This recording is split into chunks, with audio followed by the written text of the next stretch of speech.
Hi, everybody. So I'm going to give you a really quick overview of what the League does. But first of all, I want to thank Katerina and Nanase and Anne Rieselbach, the League's program director, for organizing the program today. I also want to thank Annabelle, our closed captioner, who this is an experiment for us, and we're delighted to be able to have captions today. The next part of our program is presentations by three people who are trained as architects and have taken different paths in architecture and design. The first presentation is going to be by Jerome Haferd, who's the co-founder of BRANDT Haferd and an adjunct professor at Columbia, GSAP at City College and at Barnard College. And he's also teaching and organizing with the newly created Dark Matter University, which maybe he'll talk about in his presentation. Pascale Sablan is going to be second. She's a senior associate at S9 Architecture and founder and executive director of Beyond the Built Environment, which is an organization to advocate for equitable, reflectively diverse environments.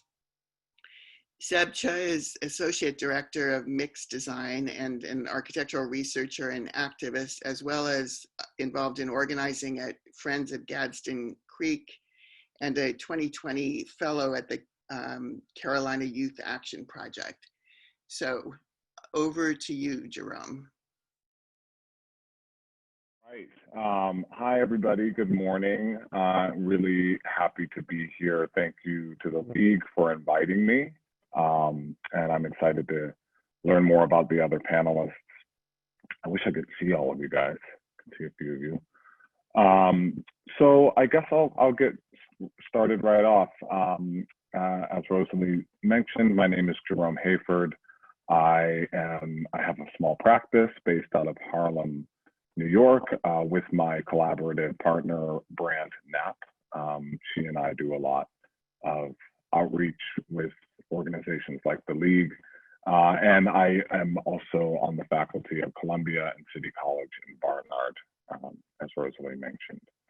And I thought I would start today, let's see if this is gonna work, and really just kind of go from the beginning and sort of trace a quick trajectory for you all of kind of almost like off the scrapbook floor in a way. So this is really starting at the very beginning, but there's a photo of my twin brother and myself and my mom. I grew up in Akron, Ohio, and kind of moving between a sort of more urban environment there and a more rural environment. I come from a mixed race background. And if you look on the bottom right, this is very sort of endemic of a scene of my environment sort of right before going off to architecture school when I was 18. And I actually asked my mom to dig up this model that I still have that I think would be the first model that I made, architectural model from high school. So I said, Mom, is this still in the garage somewhere? And she said, yes. So this is an example of that. So, you know, I didn't really come from a background of architects. It wasn't in my family. I, you know, certainly didn't have a father who was an architect. And so I kind of came at this really through, you know, just an interest in buildings and cities. And I think a fascination with sort of the broader world as a young budding urbanist. And then, you know, luckily had some support, you know, going then to a Bachelor of Science degree at Ohio State University into that building on the upper right, which was brand new at the time. And into, you know, as many of you I'm sure agree, was a fairly intimidating environment. But, you know, again, was able to, you know, luckily find some support in that environment and right from Ohio State with a lot of kind of vigor and energy, proceeded straight through to a Master's of Architecture at the building on the bottom left, which is the Yale School of Architecture building and at the time was also just being renovated and kind of reopened with the history of our building on the left. So these are just a couple, again, scrapbook photos of me in undergrad. On the left, that's I think sketching on a Rome study program, and on the right, doing a presentation at Knowlton, at Ohio State. And then, you know, fast forward a little bit, I just grabbed a couple images of some of the student work, some of these models that I was making while at Yale. I think this was now as a graduate student, which of course in that program, you know, you actually have a fairly unique program where we build one of the houses that are part of the first year Yale building project. So that was a really foundational experience for me. And so while I was at Yale, you know, in a way, grad school for me was in part to get out of Ohio, to be perfectly frank, and found myself in a much more kind of cosmopolitan environment. I had never been to New York City before, or to the East Coast, really. And, you know, that at that point, my world began to kind of rapidly open up, and, you know, again, was kind of jumping at different opportunities. And so taking internships, this one on the upper left for OMA Rem Koolhaas when they were still in Beijing. The arrow points to the little room where we were working. Some of us, not myself, were kind of helping to finish up the CCTV building, which was like all the rage at the time. And so, you know, working on projects like on the bottom right in these kind of hyper-urban contexts was where I was kind of thrust even towards the end of my graduate education. And then, you know, through a kind of serendipitous series of events, and again, sort of seeking the support of a few kind of mentor professors, emerged out of graduate schools a little bit all over the place, but over the course of that summer and a few chance interactions, ended up landing into Bernard Shumi's office, this guy on the upper left, who many of you may know, where I would proceed to spend the next 7 years kind of developing in that office and working on projects like the ones you see on these images. You know, I was kind of hired to work on a large master plan in the Dominican Republic. And then on the bottom left, you see an image of one of the last projects that I worked on 7 years later, which is now under construction. This was for a science, biology, chemistry school south of Paris. And I have a little snippet there in the bottom right of a course syllabus, because, you know, during my time there, not only did I kind of get exposed to competitions, to built projects, working on, you know, large institutional, international buildings under construction, but Bernard, as you all know, is a very famous academic and taught all the while at Columbia University. And, you know, eventually, after expressing interest and maybe a capacity to do so, he began to kind of involve me in that teaching at Columbia. So that was really a kind of first step in the door. And so obviously, you know, many of you guys know of Bernard's work as a kind of, you know, very famous theoretician, making kind of speculative drawings such as the ones you see here. But as I was mentioning, at this time when I joined that office, we were really kind of, you know, very involved in sort of multiple buildings that were under construction and in the process of design. So that was really what my life was kind of like for a while. And then eventually, I began to, this was while still working at Bernard's, collaborate with BRANDT. This was a friend of mine who I'd worked with in grad school and while we were both students on some of our own work. And this was the first project that we really built and did out of school, which was with the League. This was the first Folly Pavilion, which was a competition for Socrates Park that we won. We entered and we won. And so we really began a practice out of these kind of, almost like a public art practice, building You know, again, this is moonlighting on the weekends and evenings, designing these projects and having some opportunities to build, kind of actually build stuff, pavilions, public installations in and around New York City, which really characterized and kind of launched our practice, you could say. Every practice starts differently. Sorry, some of these images are a little blurry. And so this project that I'm showing was another one of these pavilions that by this time we had both relocated to Harlem, New York, the Harlem neighborhood of New York City, and began to have a kind of embedded relationship to that context, which really became as both citizens of that area, engaging the community as stakeholders, but also kind of engaging that context as an impetus and as an inspiration for sort of multiple mediums of design output. So these are just some different projects and drawings and you know, exhibition pieces that we were making at the beginning of our practice that were really generated out of, in this case, what you see here are some pieces of written work, design work, looking at Harlem's Marcus Garvey Park, which is where we installed that pavilion in 2015. And again, also was at the time beginning to sort of teach my own courses at Columbia and elsewhere, in this case, looking at spaces of the city and sort of lesser known histories of kind of architecture and art activism in areas like Harlem. And so, you know, then, you know, about 3 years ago, we really sort of, again, took another one of these launch steps, my design partner and I, and kind of officially founded and named our architecture practice, which is called BRANDT Haferd. We got an office space and began to then sort of segue into, you know, larger scale work and kind of, you know, client work, you could say. But that client base, and these are some of our more recent projects, really was still a very diverse constituency and remains so.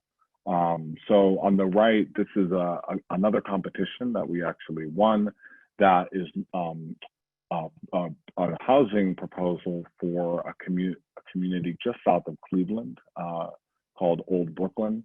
And on the left, this is a sort of in progress renovation of a factory building in New York, actually the building that we have our office space in.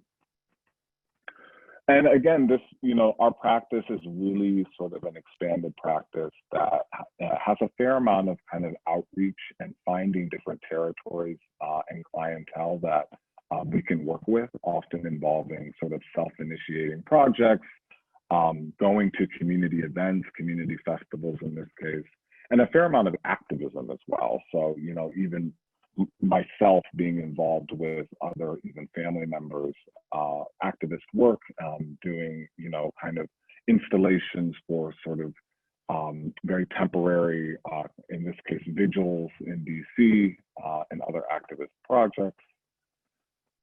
So this, you know, this kind of moving between where we're, you know, my design partner and I remain very involved in academia and research, design studios in the context of, you know, the classroom and research projects, giving lectures, doing publications, and this kind of more typical office work where, you know, we do, you know, small renovations in New York, larger projects in the expanded region of New York, primarily in the Hudson Valley, where we've been investing a lot of time and energy.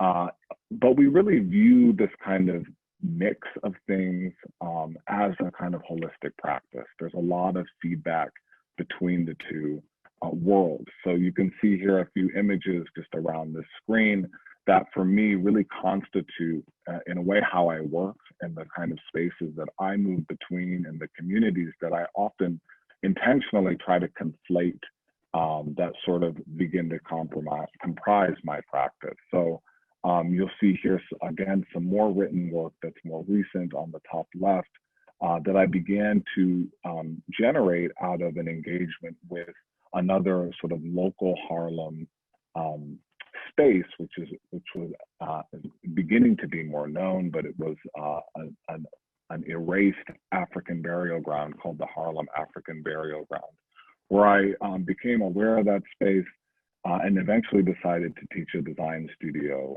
kind of involving some stakeholders you can see on the bottom left, and bringing them into the space of academia. But then eventually that kind of feeds its way back into the office of sort of potential work.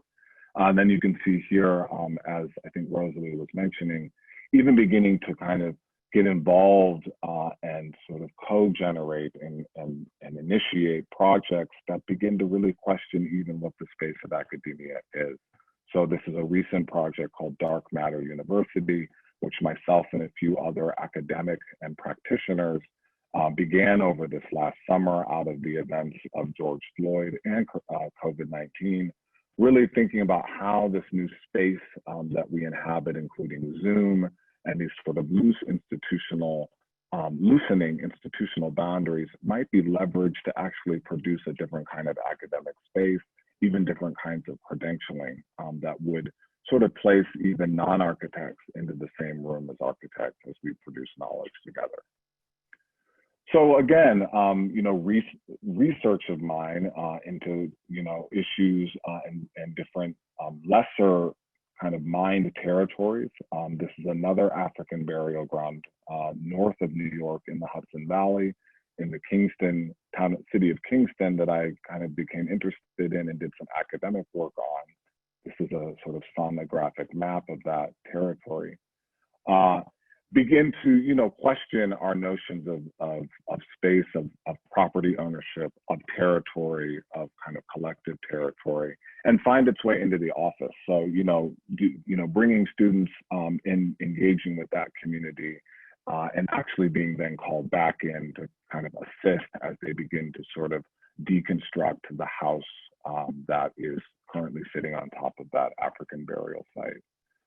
But again, these concepts also make their way into our work. So this is some more images of this housing, multi-abled, multi-generational housing project that was really a kind of leap of scale for us in our practice.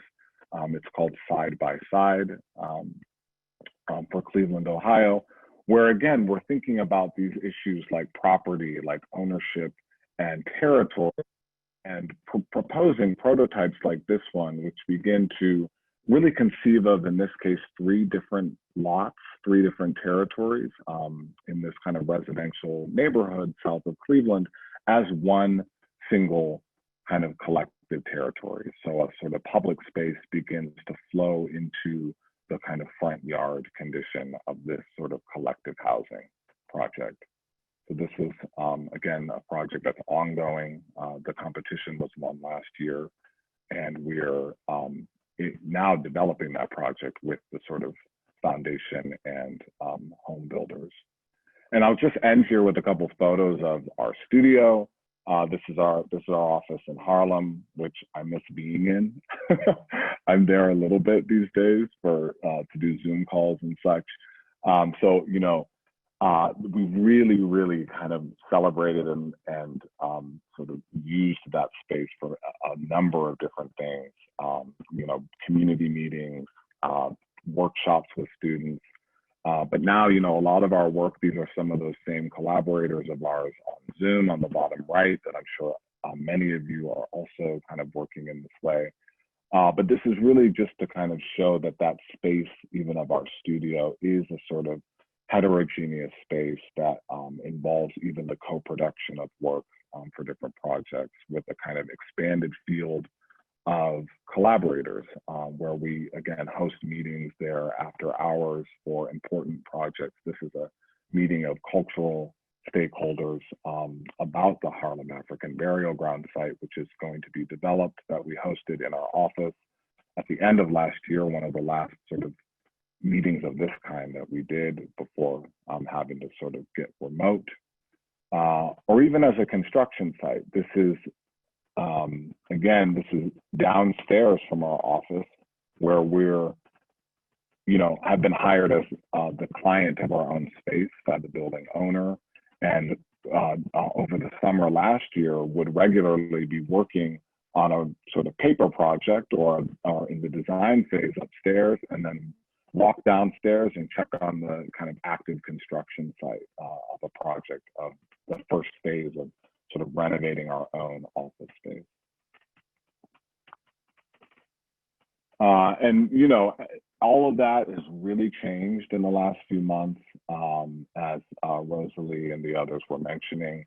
And, you know, we've been reflecting, BRANDT and my design partner, who's on the upper right, that's with her new baby, on, you know, how we are going to move between these different spaces of our home, of our office, or other spaces, and continue to sort of evolve our practice. So we actually did a piece around this for the Storefront for Art and Architecture, a film that maybe in our Q&A I can show a little portion of this, that really kind of was a sort of reflection not only of the close attention to some of the different changes that are happening right now that might not be so noticeable in how we work in the spaces that we sort of engage, but also just the changing space of our practice, where we are really happy to have had our time in the office in very close quarters, but are now sort of working more fluidly in a more nebulous space. So I hope I didn't go too far over, and that's the end of my presentation. All right. Hi, everyone. Thank you so much for your time and your attention. My name is Pascale Sablan, and I'm a person who knew from the age of 11 that she wanted to be an architect. I was commissioned to do a mural across the street from Queens College at the Promenade Community Center. And as I was drawing my multicultural jungle gym, a passerby said, "Wow, you can draw straight lines without a ruler. That's a great skill for an architect to have." And I thought, that's perfect. I can use my artist skills and be able to impact the world. This is great. It also wasn't lost on me that had not this passerby who had this thought out loud put that notion in my mind, I don't know when architecture would have really been introduced to me truly. And I think about that moment a lot in terms of the way that it worked. And I went to Pratt Institute for my bachelor's degree in architecture, and per my mother, I had to get a master's degree. So immediately after, I went to Columbia University for the GSAP program, and really was able to graduate from Pratt in 06 and Columbia in 07. And the namesake of what my little presentation, the snippet of my life that I wanted to share with you, is I was asked to stand. And this begins in a moment that happened to me at Pratt during my second week of school. In one of those architecture history classes, a professor came in and said, "You and you stand up." So me and another student stood up. And he said, "Okay, these two will never become architects because they're Black and because they're women." And I was shocked that my professor would say such a bold statement without knowing my name, knowing my capacity. And at this point, I really didn't know my capacity. It also wasn't lost on me that, man, there's a group of 70 students here, and there's only 2 of us that fit that criteria. And then also looking at the eyes of my classmates kind of look up at me and then kind of go back and take notes. And it also resonated with me that when our professors speak to us, we capture what they say as pure facts, right? Like 90% of what they're saying is like, that's must be law, right? And I wanted to really think about that moment and kind of echo that moment here, because often I share that story. Some people are shocked by it, but most often, a lot of people actually feel an echoing of something, that experience that's happened to them as well. So I also participated and listened to Dr. Adelaide Sanford's lecture in Afrocentric Education as a Human Rights Speech, where she talked about Albert Schenker, who was the president of the Federation of Teachers from 1964 to 1997, highly regarded, great person that people really love and elevate, because he did a lot for teachers, a lot for unions, and really tried to make public schools throughout the United States kind of equitable. But part of his concept of how you create that equity was about never letting the African-American child learn of his or her history, because if they do, they relate more to their ethnicity and will not become an American. So I started with being reflective of that professor and why he felt so bold in saying that about me, and realizing I wasn't really taught about women and or diverse designers while I was studying school. And then also this other notion about teaching teachers how not to keep history. that kind of practice of keeping record, of documenting, I don't think was really emphasized to me in my journey about how important it is to put yourself out there and not necessarily wait for other people to pull you into the spotlight. So how did I start to try to address this issue of making sure the visibility and the contributions of women and diverse designers are seen? I started curating exhibitions called Say It Loud, all while working at an architecture firm 9 to 5 or 9 to 6 or 9 to 9 really. So the first one was Say It Loud New York in January of 2017 that happened at the Center for Architecture. And the concept for the exhibition is to see our faces, hear our voices, and feel our impact within the beautiful, colorful tapestry of our heritage. So for See Our Faces, I made sure that those labels had not just our names, but our headshots that you could see from across the room. Hear Our Voices, we had video testimonials playing on monitors on either side of the gallery that speaks to why they were introduced to the profession and how it's been as a diverse designer. And then Feel Our Impact, and that's through the powerful, colorful projects that we've done in New York and throughout the world, and really showcasing that. And I wanted this exhibition to be bright, vibrant, loud, if you will. And then through a series of amazing opportunities, that Say It Loud was actually invited into a series of different spaces, one of which was the United Nations. And during the opening of that exhibition, they gave me the ability to speak. So I talk about this moment as the power of a podium. And I wanted to echo that to you all today as well, which is once I got up there, I didn't just talk about what we had accomplished, but I talked about what I was aspiring to do also. And it's really important that we stop we decouple this idea that you can only speak about things when they're done. I think it's critical that we capture our audience, our communities, and see who could be part of our support system and help us attain those goals, right? So in my speech, I said, please help me make this a national movement. They said, Pascal, we will help you make this an international movement. They hired translators and we translated Say It Loud into 8 different languages. So that's how you say It Loud in all those ways on the screen. And then March 25th, 2019 was Say It Loud Day globally, where United Nations Information Centers worldwide put up the exhibition in their relative language and was able to touch so many people. And it was this moment that I realized I can't keep elevating the same 24 people from the Say It Loud New York exhibition, that this really needs to transform into a traveling activation exhibition. And so since then, we have curated 18 exhibitions. Each new exhibition locates in a space. My latest one was Say It Loud Ohio, shout out Jerome, and was able to elevate 44 diverse designers and have video testimonies of their experience, and it's really phenomenal. And then leveraging all those exhibitions, I figured I really need to connect to a greater community. And part of that is leveraging social media for social change. So we also launched the Beyond the Built IG page. I'm actually asking you all to follow this page, is really important. Every week, a different diverse designer takes it over, talks about their journey, talks about their story, shows their projects, who inspired them, who supported them. And currently our community is growing of people who care about our message and our stories. And we've been able to feature 92 designers since we started in 2018. So again, that's at Beyond the Built. And then I'm like, all right, I have been doing all these exhibitions. All this good stuff can't just live in my hard drive. So in April of 2019, I launched the Great Diverse Designers Library. Here, everyone who's ever submitted to a Say It Loud exhibition is featured. As of this moment, we have 416 profiles up there. It's so dope. And it's not just seeing our headshot, which you're used to seeing in February and March for Black History Month and Women's Month, but it's really about our headshot, our work, our bio, our greatest achievements, our project images, video testimonials, you name it. And it's completely free. It's at your fingertips. And as you look for references or precedent projects, I highly recommend you check it out. It's sorted both by location as well as alphabetical order. And the whole point and the whole thing that we're pushing with this is actually to publish a textbook called the Great Diverse Designers Textbook, so that I can hand that back to the professor who thought I would never make it, but too much on him. So those maps that you see there are kind of indicating in orange all the locations both in the US and globally that we have represented in the library. And I was really excited to break out beyond the US because architecture doesn't start and stop with us. Clearly people have been doing this across the world. So it's been fabulous to feature kind of the breadth of all of that. So I just wanted to share that. Again, Beyond the Build has a great diverse library that I really hope you participate and check out.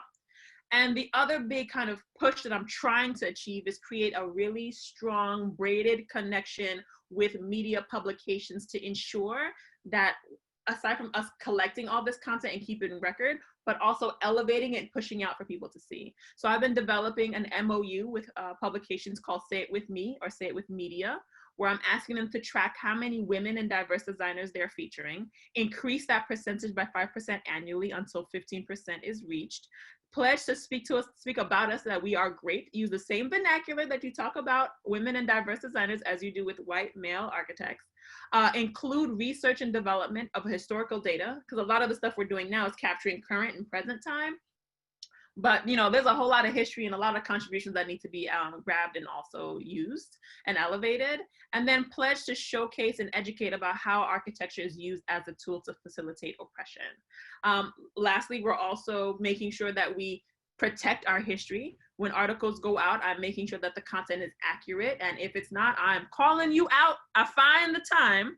And not just for the sake of doing that, but also reconnecting with them, creating an MOU with them, and now having a relationship with some of the board positions that I have. For instance, NOMA Historian Seat now has the direct relationship with NCARB, where we now provide them white pages and articles that are vetted, that are powerful, that are relevant, not just in February, but throughout the year.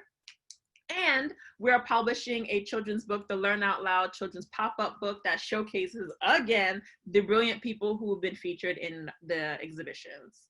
And I know when we talk about justice, equity, diversity, inclusion, it's almost always around the practice, right? The firm and how we deal with one another, but really architecture can serve as activists.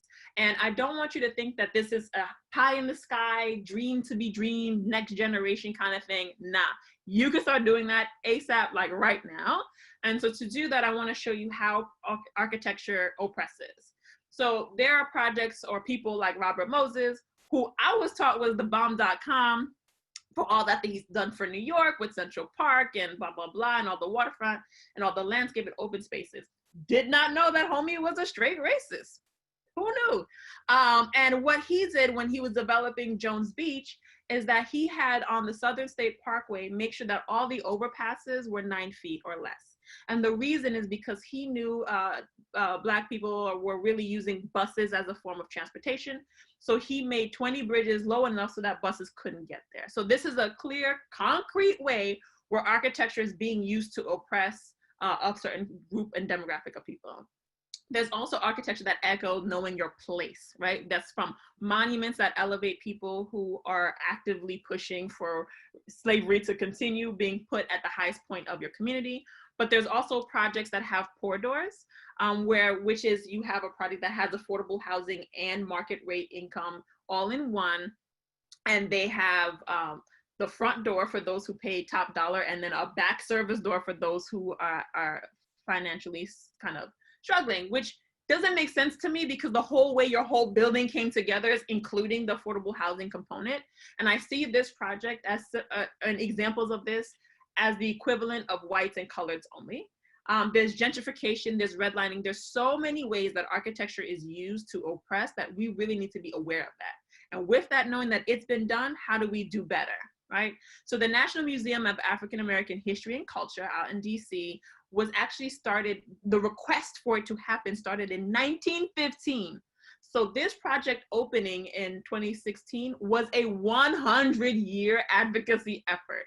And when the request would come out, they would say, African Americans have not done anything of significance that would warrant a museum on the mall.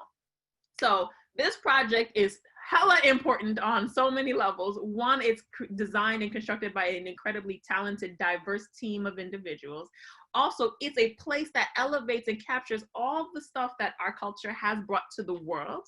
And it becomes a safe space for us to send our artifacts, are documents that we know are important and are precious, that will keep them safe and soon and hopefully be able to be elevated and shows and displayed in the exhibitions.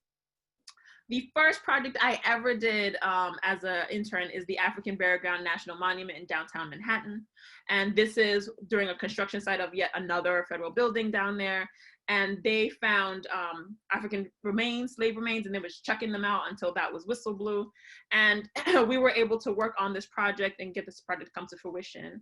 We found bodies that, or they found remains that age from 8 months old to 60 years old. And what we found and thought was important is that all of downtown Manhattan was actually an African burial ground. And what we did was, we inscribed on the ancestral chamber here, the map of downtown Manhattan and the 20,000 African slave remains and the extent of it. So every federal building you see down there, City Hall, the court buildings, all of them are literally, figuratively, conceptually built on the back and bones of Black slaves. So this is a lot that holds the history and keeps the record of our contributions, of our existence, and literally the disregard for all of that. And those mounds that you see here in this photo are actually those 800 plus bodies reinterred on this site. So you know this is not a place to take a date.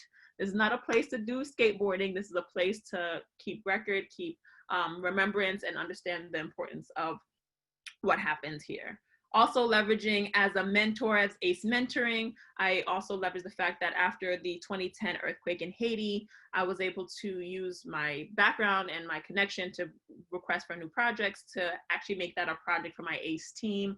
So we designed a Haiti campus in Caples Jefferson together. And then this is my current project that I'm working on in Bronx. It's called Bronx Point. It is a 542 affordable housing project with the first ever brick and mortar hip hop museum and community facilities, waterfront access, Shore Public Parkway, plazas.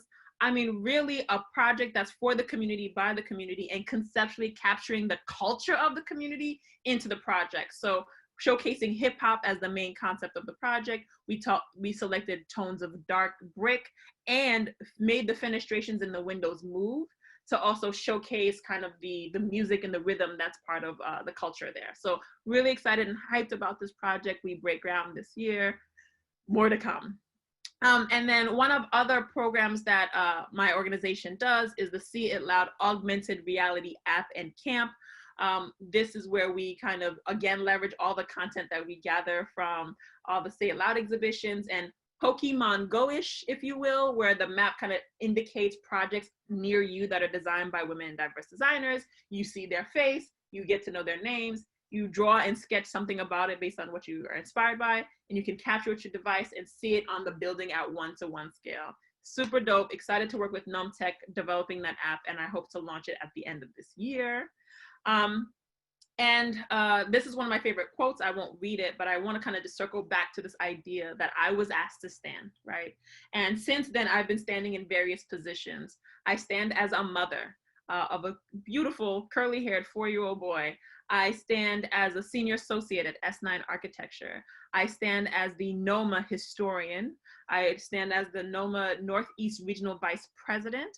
I'm also the AIA New York Board of Director and AIA National Strategic Planning Committee member who set up and wrote out and helped develop the strategic plan for that organization to run for the next 5 years.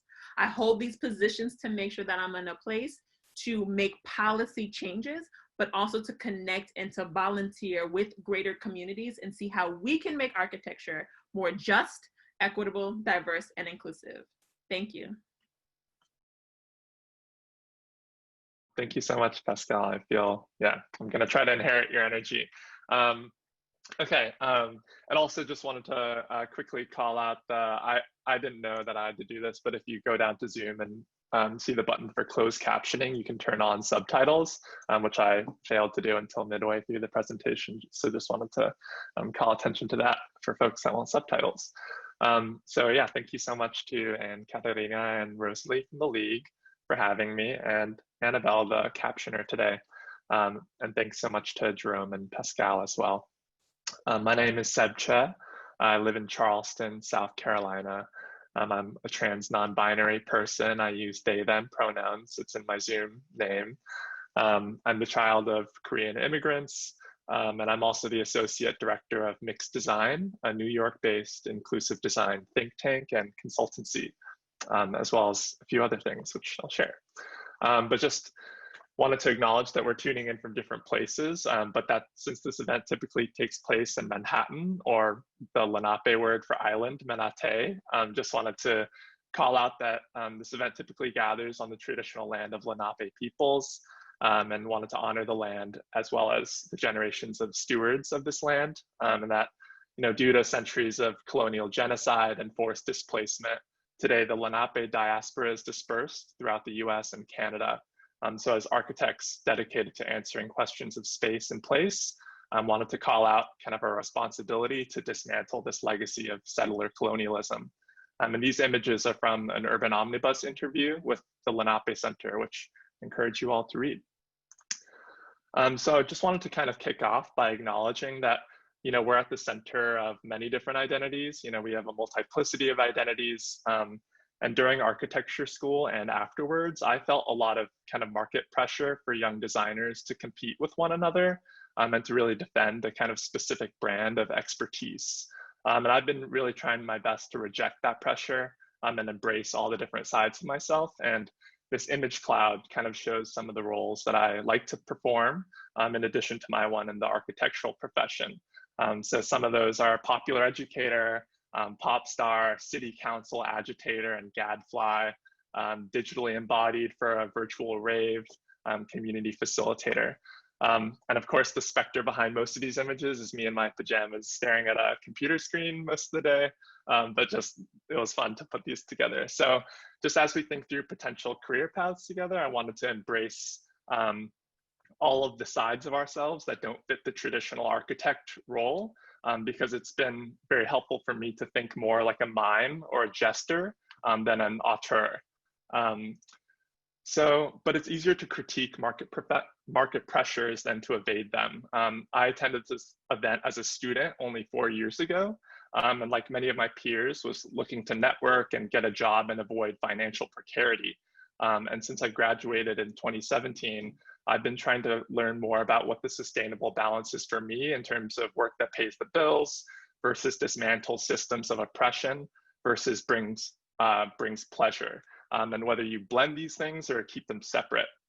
And finding this balance, I think, is a lifelong game with many dynamic constraints, but just will offer a lesson from my mentor, Leah Meisterlin, who was a speaker when I was a student at this event, and she often says, your job is not your work, and your work is not your life. So with that, I kind of just wanted to say that I chose to pursue architecture in school because I wanted to balance my creative faculties. I was really working in music and film at the time, with more kind of technical expertise that I saw as having higher potential for social impact. So kind of in line with this, as I share experiences from when I was a student and post-student, I mark things that were paid with an asterisk, which I think is a helpful layer of information just for everyone to see. And we'll also say that this is going to be non-linear and kind of packaged by theme, because I feel like the way I do things are kind of ragtag, DIY, and wanted to try to link them in a stronger way than just time. So these were 2 internships that I completed while I was an undergraduate architecture student at Columbia. On the left was in my junior year, our design studio was working in collaboration with Fresh Kills Park, a landfill to park project 2.5 times the size of Central Park. And while being given a tour of the site, I asked the tour guide, Marielle Valère, if she had any opportunities. And a few weeks later, I was in a design internship there. So squeaky wheel gets the grease, and it always is good to ask. So working there, I kind of got to see what an environment in a public agency was like, and how someone like Marielle, who I see as quite radical, how she navigated the bureaucracy to introduce some really innovative programming in this park. And that summer, I went back home to Washington State for my first full-time internship at JPC Architects, a team of about 70 that focuses on kind of high-end office renovations. And this gave me a taste of what kind of entry-level architectural work is like, but kind of more importantly, showed me what a workplace centered in camaraderie feels like, and the company culture there was really incredible. So even though like their portfolio wasn't the most like creatively inspiring to me. I learned a lot about just what a supportive workplace environment feels like, which I think sometimes gets pushed aside when you're working on things with a lot of kind of prestige. So I also got to bring my skateboard into empty buildings after I was done conducting field verifications and kind of shred in these old parking lots, which is fun. So that was my only professional architectural experience before I got to the firm that I work at now, which is JSA and MIXdesign. So JSA stands for Joel Sanders Architect. It's led by Principal Joel Sanders. There's a photo of us from New York Pride a few years ago in the bottom right, where he's also a professor at Yale School of Architecture and directs the MArch2 program there. And he's, a pioneer of queer space in terms of thinking through masculinity and sexuality in architecture in the 90s, and I'm very happy to have him as a mentor. So I met him because I was at a GSAP lecture where he was kind of talking about the stalled project, which I'll share more about. And I just kind of met him afterwards and told him about some of the abolitionist work I was doing. And I think he was excited to meet a young person that was interested in those topics of architecture and social justice. And I interviewed like a week later and had a job out of school. So yeah, just again, you just gotta always ask. And our firm has a really close relationship with the League, without which none of our inclusive design research would be possible. So it's cool to have that connection.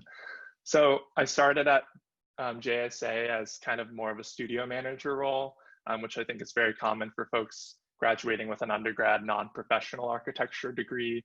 I was working on kind of marketing and business development initiatives, making drawings for client presentations for our social media, et cetera. But I really kind of got on board with the stalled project, which is why I wanted to work there in the first place, which is a project that responded to the controversies in 2015 and 2016 around transgender access to public restrooms, and kind of treated this as an opportunity to kind of dismantle the legacy of sex segregation in restrooms and really root it, design alternatives in a history of the restroom being an exclusionary space for women in the workplace, colored restrooms, the HIV and AIDS crisis, the American with Disabilities Act. The restroom just continues to be this place of anxiety where not enough architectural thinking has been put into this. So I've been working over the past 2 years, I guess over 3 years now on this project, which I encourage you all to look at. So after working at the firm for a year, Joel and I kind of decided that we wanted to apply the methodology that we had developed for stalled to other building types. So we co-founded MIXdesign, which is an inclusive design think tank and consultancy. And we create design recommendations and prototypes that respond to the specific needs of traditionally marginalized individuals whom architects, designers, and clients sometimes overlook. So we work on public spaces and everyday building types, including restrooms, but now also university campuses, workplaces, hospitals, and art museums to make these spaces welcoming for what we refer to as non-compliant bodies, which is kind of a riff on code compliance, but a wide spectrum of different age, gender, racial, cultural identity, religions, and abilities. And this image on the right is a collaboration we're working on with Queens Museum. And the one on the left is some work we're thinking about how we can learn through the lens of non-compliant bodies to address some of the spatial constraints put on us by COVID. And if you're interested in learning more, these are some press items where these journalists kind of shared our work in a way that I think in a more accessible and fun way than I think Joel and I tend to do. So I encourage you to check those out. And Joel and I also gave a lecture on our work at the League earlier this summer, which is recorded and free to watch on their website. So kind of on the trend of speculative design for social equity, as I started working at JSA, I kind of connected with my former classmate, Emily, to work on this grassroots project in Fort Plain, New York, in upstate, which was a design build of a community-driven pocket park to replace a condemned home, which had been labeled blighted and was then kind of reclaimed by the Mohawk Valley Collective, which is kind of a activist historic preservation nonprofit. So this project was great because we could get our hands dirty and work on design build, but also taught really valuable skills about community facilitation because this project's still in process and is completely community driven with local volunteers, everything from salvaging wood to going to the local Amish sawmill to try to get a deal, constructing garden beds together on the weekends with kids hanging out or helping shovel gravel. And it's been really cool working on a project in this working class rural white community that's a food desert. So the intention to create kind of garden beds and kind of having access to fresh produce is important for this project. And you can see some of the community work days below. And then kind of following the trend of kind of local grassroots efforts, this is a campaign that I currently work on called Friends of Gadsden Creek. I moved to Charleston, South Carolina last year in 2019 and just kind of Googled activism to see what was happening. And this was the only campaign that showed up that aligned with my values of anti-gentrification and exposing histories of environmental racism. So with this campaign, we demand reparations for generations of social and economic harm inflicted upon the Gadsden Green community, who you can see in this bottom left corner. Gadsden Green is a public housing complex. It used to be a racially segregated public housing complex, but before that, it was a thriving community and the largest community of Black property owners in Charleston. And you can kind of see this through this aerial timeline that this community has been horribly treated by the city over the years. It's been used as a landfill. People dump trash, they fill it with soil, and they've built parking lots and hotels over it over the years. And there's a great amount of flooding now in this public housing community, and all the telltale signs of gentrification, increased police surveillance, et cetera. So our kind of work is showing the history of how we got to this point, because the city is now threatening to fill the very last remainder of this wetland, completely severing this community's relationship to the water. And in the kind of vein of racial justice, this is a project I worked on while I was a student. That's why the title's blue. I was working on at the time on a film about hip hop feminism.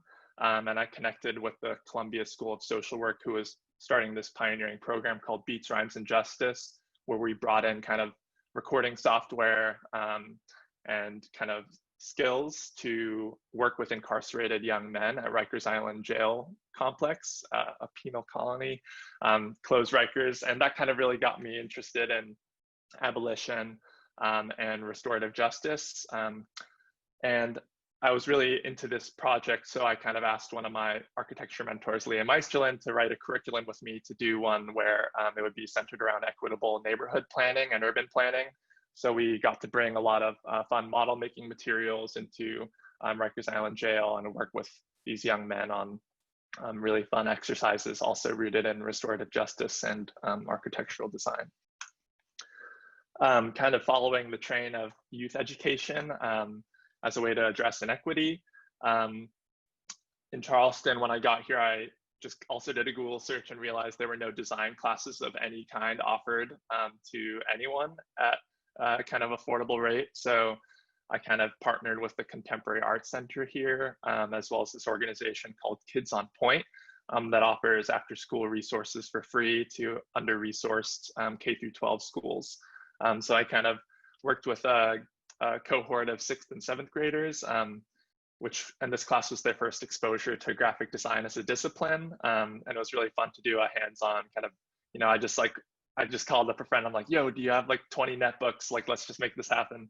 And we made it happen. Although a lot of them, obviously were expert meme makers. It was their first kind of exposure to the fundamentals of, I guess, the discipline in a more formal context. And then following the train of kind of working with youth and education, this is an organization in Charleston called Carolina Youth Action Project, which is a queer, trans, person of color-led abolitionist organization. Everyone cool and queer that I was meeting in Charleston was somehow connected to this organization. So I applied for their 2020 fellowship. And I facilitated political education with a group of young women, trans, and gender nonconforming youth, ages 18 to 21, on issues of popular education, transformative justice, alternatives to policing and punishment and incarceration, as well as reproductive justice. And it was really yeah, rewarding experience. And I now organize alongside, you know, the youth that I was, you know, in a more facilitation role with. And it was a really quick transition. And now we're on the streets together, which is really fun. And then starting to kind of close along the train of gender and education, I also got to Charleston and was like, the music scene is all, you know, white male rock bands, all pretty like rip off of Mac DeMarco, just really lame music, in my opinion. And I think I was just very spoiled on the Brooklyn club scene. So I was like, okay, it's time to counter the asymmetry of this music scene. So I offered free DJ and electronic music production workshops in my living room, as you can kind of see up here, for women, trans, and non-binary folks in Charleston that were interested in electronic music. And we're actually doing a socially distant rave in my friend Bianca's backyard tonight for her birthday, which will be really fun. So all those slides were kind of about my work with groups and organizations, but I also like to work solo sometimes and want to just invite you all to embrace all the solo things that you like to do. This is a photo book that I worked on. This is an album that I released last year. I still take my music quite seriously. I also like to get my hands dirty. Like when I was living in Hawaii a couple of years ago, this was the rainforest in our backyard where I salvaged some pallets to create kind of a remote outdoor sleeping quarters, as well as a kind of experimental green screen and projection studio, which I use for a lot of video projects. And I also do some freelance work because it's, you know, always important to make money on the side just to stay afloat. And so I do some graphic design every once in a while, as well as some writing. And the glowing rectangle here, I really encourage everyone to read. It's, I wrote it with current architecture students in mind, and with it channels a lot of my own frustrations with architecture, but it offers some kind of options to escape out of traditional professional trajectories towards goals of transformative change. And it's kind of like a sci-fi letter from the future. And it's like 500 words. It's really, yeah, you can check it out. Maybe I'll drop a link in the chat. So yeah, in closing, just want to say that after graduating from Columbia, I felt very disconnected from the rich activism on campus. Most of us trickled into the workforce. Many of us compromised our politics to pay the bills and were isolated from each other.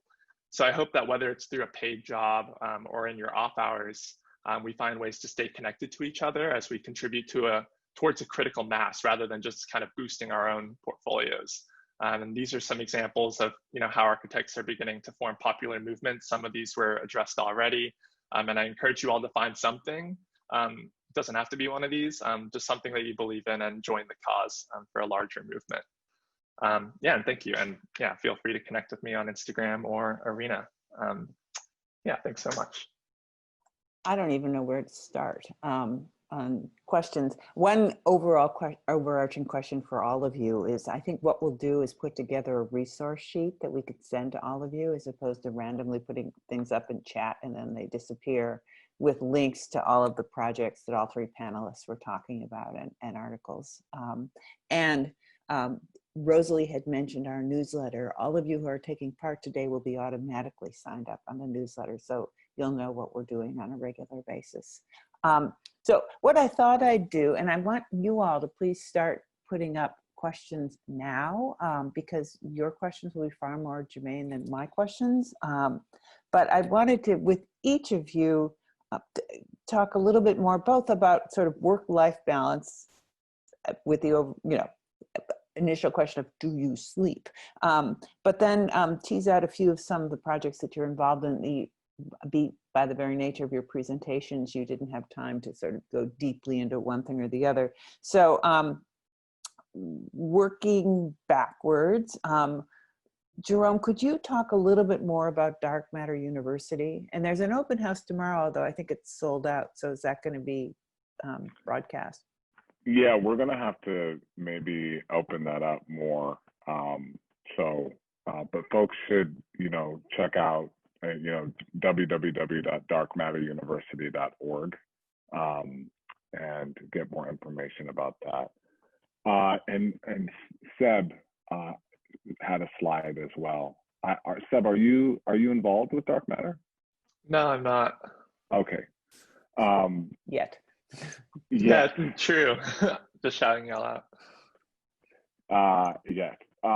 Yeah, so, you know, that Dark Matter is a project that, again, really came out in the sort of frenetic, kind of generative, urgent energy of the summer. But also, obviously, as with the work of the other three panelists, these sort of conversations had really been building, you know, long before coronavirus, long before George Floyd or Ahmaud Arbery, and including with sort of initiatives like Design as Protest, which was a huge partnering contingent of some of the folks.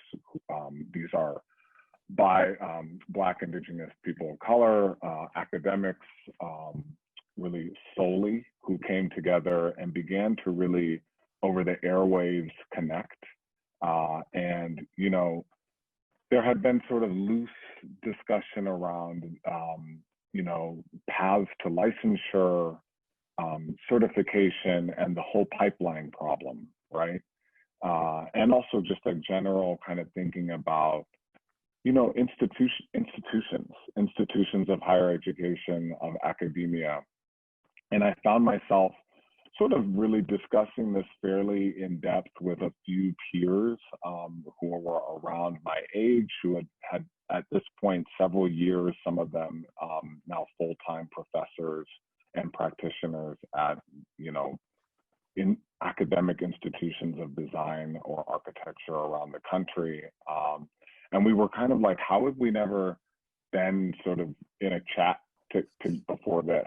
Like, you know, these are people who I knew, you know, Jennifer Newsom, Justin Moore, Brian Lee, you know, because the other aspect of this is, you know, especially in academia, the numbers of, in particular, Black architect academics at a certain level is frankly so low, you know, that, you know, many institutions have 0 Black faculty. Some might have 1, maybe 2. So it's really a small world. But all of these folks kind of were deeply involved in, you know, their own sort of version of kind of decolonizing their institutional space, or kind of really, you know, addressing issues of the kind of barriers to entry into the sort of, you know, for lack of a better term, whiteness of architecture academia, which I touched on a little bit in my own kind of autobiographical story. I think it was really only by virtue of some people close to me kind of being very supportive that I felt really sort of culturally welcome in those spaces of academia. So there's just a litany of issues that I maybe am digressing, but we really, again, over the airwaves, began to sort of look around and say, hey, some things have happened that are the kind of confluence and are related, including kind of the fact that we're all on Zoom right now by virtue of the COVID-19 pandemic, and that there's this kind of now huge amount of energy and questioning having to do with the sort of Black Lives Matter movement. And that there are, in the Zoom space in particular, are opportunities to actually bring together students, non-architects, into the same space that really haven't had that kind of infrastructure or political or institutional will to be brought together before. So really, out of a kind of a few of us who are already teaching at these universities, began to partner with some faculty at the HBCUs, historically Black colleges, and kind of engineer a couple courses that were really sort of cross-listed. So Justin Moore really led the charge on a course with Morgan State and Yale University, for instance, and then another with Tuskegee and Columbia. But also the one I showed was a course being taught right now at Tuskegee, where 5 of us from around the country are really co-producing that course. It's a module, and you know, kind of this is the sort of first Dark Matter University course proper. But we're collaborating, we're bringing our own sort of expertise and individuality as academic practitioners into that space, similar to what we're doing right now. And really, again, beginning to sort of think, how can a third space, maybe outside of the sort of traditional institutions, sort of work in between those traditional boundaries, really from a kind of ethos that is completely POC driven, to sort of affect some fundamental kind of generative change on that front. That was a mouthful. That was fantastic, and the website's very rich with cross references and lists a lot of this stuff. So I highly, we'll have that along with the other resources that we send you. I'm going to fold Julia Anders' question into a question that I actually had for Pascal, who has a very full-time day job in addition to everything, and has started with the FX Collaborative and now is at S9 Architecture, as she mentioned, where that amazing project she showed is being designed. So Julia asks, how do you recommend finding firms or work that don't require compromising our values, especially right out of school and interning during school? So of the three participants, you're the one working in a more traditional firm, Pascal. Can you talk about how that works and how you can parlay all this other work you're doing into that firm's culture? And talk right. About it's actually a great question. I actually worked at FX Collaborative for about 11 years. And I had a son, and actually, and during my time at FX, my advocacy work was part of my 9 to 5, right? It was part of my 40 hours of the work week. So lectures, board positions, all that was not necessarily in addition to, but part of my role there. They encourage that, right? At the firm. They encourage that. Correct. It is very much encouraged. It's supported. It is hailed. It is celebrated. It's like, great job, right? Unfortunately, when I had Xavier coming back from maternity leave, it was a very difficult transition for me back into the office, to the point where I didn't feel like that was like the best place. So when I started looking for my next location, because I want to be a fabulous architect and an extraordinary mom at the same time, crazy thoughts, I found S9 Architecture, who said, like, listen, we don't care if you have 10 cats, 2 dogs, kids, no kids, everybody should have work-life balance. And to do that, all hours at the office goes towards the project. Therefore, overtime is not free. Therefore, there's no PM that's going to tell you to stay late, work the weekends to get projects done, because it all hits the job, right? So I found this company who thought, all right, here's how we're going to make sure that it's integrated into the policy and how the business model to make sure that we keep a work-life balance really powerful and critical. Did not have that advocacy conversation. And so at S9, my advocacy work is actually separate. So every time I do panels, lectures, I was traveling around for board meetings, those are all my PTO and my secondary times. And so, you know, Brian Lee, whose ears must be burning at this moment, we actually created the Design Justice Summit in New Orleans a few years ago. And that's when I started to build my community of 24 amazing advocates from all over the world and all the work that they were doing.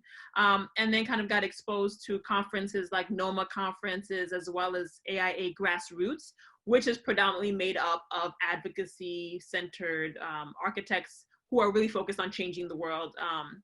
And so that's really critical, because I realized that the advocacy world, although it feels isolating to some of our panelists speaking, there's actually a huge cohort of us kind of making things happen and actually have built business models around that. So I say all this to say, you want to make sure that you're a part of the communities that connect you to organizations and firms that prioritize advocacy in their business models. And so those are not necessarily the ones that are heralded and put in magazines and kind of pushed on you as great architecture firms, but trust and believe they're doing amazing things. There's one firm I got to give a shout out called Concordia out of Louisiana, where they have a community fellow, a paid position for someone in that community to participate in all of their design meetings, to say to the community, your voice matters. We want to make sure we understand what you need. It is of value, so we pay you for it, and it's consistent and it's regular. I mean, woo, Love you, Concordia, wherever you are, shout outs. But my point being, sorry, going back to your question, is that there are a lot of firms, not necessarily huge, gigantic, huge firms that are, you know, all over the place, but there are a lot of firms who are really integrating and braiding and kneeling to the community to saying, how can we be a resource for you? So if you want to find them, I highly recommend connecting with organizations like NOMA, participating in conferences like Grassroots and such, where you would be in the room and be networking with those who have similar values and ideals and be able to connect in that way. Make the push, try to get your organizations and your firms to adapt and create advocacy, but it should not be philanthropy work, right? You should not be doing this for the firm for free. No, it has value. It is important. There needs to be a P code in Deltec. Y'all know what that means in about a few years, but that needs to be part of value. And if they won't give you that value, recognize it there, then put that energy and effort into these organizations that I mentioned or others that was put on the screen previously. Thank you so much for your question. So here's, I'm going to go toggle back and forth. Two of you have professional degrees and are licensed, and I want to sort of talk with you about how that fit in. Seb, I'm not sure what your, I mean, you work on many platforms, a broad variety of platforms with an undergraduate architecture degree. So how does that degree and that mode of thinking shape everything that you do in some way, or does it not? But how does that work for you? And are you planning to do a professional degree, or are you going to stick with being an incredible polymath and applying, working directly in different places? Thank you. Good question. Will I get a graduate degree? Maybe if I can find a way where I don't have to pay for it, that would be pretty cool. I don't see myself following the traditional path to licensure. I do have friends my age going down that path, and some friends very intentionally not going down that path and knowing that there are ways to kind of work the system to get projects built even without that license. But I also, you know, really admire people that do go through all of those exams and, you know, want to build their own firms. But I think my architectural education at Columbia was very, you know, it promoted multimedia thinking. Some of our studio projects were films rather than traditional design projects. And it was very also centered in social justice and kind of interdisciplinary thinking. So I think the interdisciplinary part is really, I think, what stuck with me, and that like our work with MIXdesign is, you know, collaborating with people in public health and like kind of medicine and disability justice and healing justice and so many different ways. So I think, yeah, actually the architecture education I got at Columbia was not even that traditional. So it kind of jived with my own kind of, I don't know, yeah, the ways I like to weave between things. I would add to that and say, I'm the 315th living African-American woman in the United States that are licensed. There are not many of us. Records show that those who are licensed are more likely to stay in the profession when the economy tanks or when things get hard. And as we fight for equity, right now we make 2% of the profession, but 15% of the population. I'm really trying to echo the importance of getting licensure. And how it's really critical for many things, one of which it gives you the authority and the audacity to change our built environment without anybody else's kind of need to do that.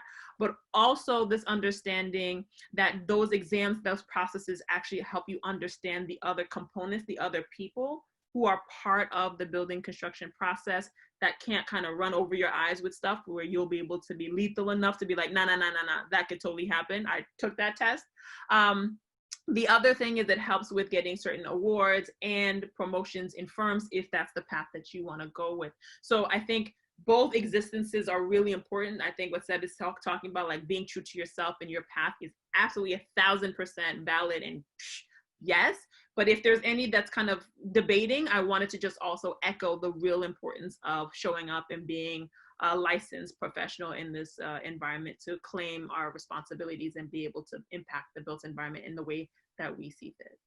Thank you. Do you want to add anything, Jerome? And is Sure. any of that going to creep into what is happening with the curricula at Dark Matters beyond? I mean, how many, each semester, how many schools do you teach at, generally? I try to honestly keep it to no more than 2. Yeah. But then you got things like dark matter where you could consider that more than two. So, you know, Zoom is actually really helpful right now. So somehow, I don't know about you, Anne, but it's somehow more busy, even though I'm not moving around from place to place. Totally. We all something are. really strange going on. Anyhow, I also feel like some weirdly the elder statesman of these three the panelists, like the old timer, even though I'm not that old. But you know, I do think things have changed a lot in architecture academia and culturally in our profession, even in the last 10 years. You know, and I was really, you know, proud to get my license.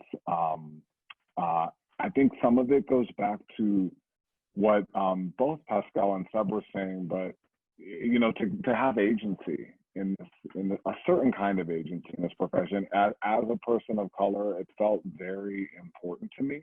I certainly don't tell people or young architects that they need to be licensed to be sort of valid or to do the things that they want to do.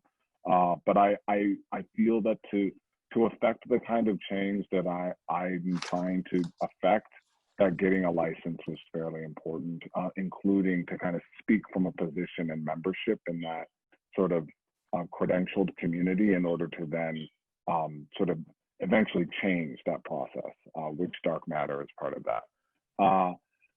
You know, I'm sure the others have felt this.